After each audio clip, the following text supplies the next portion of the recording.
Alright, welcome once again to my channel. Now let's look at what we have here today. We are given that P is equal to 3 minus 1, 4, 6, 9, minus 12, 10, 11, 13. That means the matrix P is known to have all of these elements in the bracket.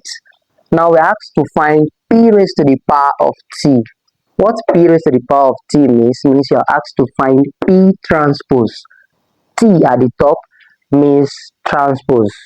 Now, for you to know the transpose of a matrix, what you do is you interchange the rows in place of the columns. In other words, if you have a row, you will turn that row to become column. And if you have a column, you turn that column to become row. And that's it. As simple as that. Now, for example, if I have A, B, C, D, E, F, G, H, I.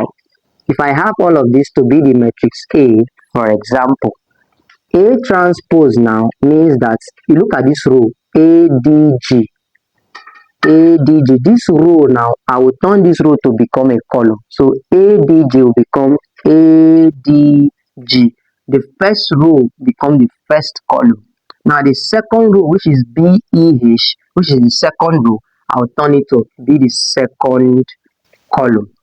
Now CFI, which is a row, I will turn it to CFI. And I'm done.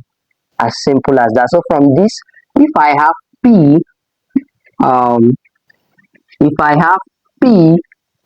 to be equal to the matrix 3 minus 1, 4, 6, 9, minus 2, 10, 11, 13. P transpose simply means that I will interchange the rows in place of the columns. So 3, 6, 10 becomes 3, 6, 10. Minus 1, 9, 11 becomes minus 1, 9, 11.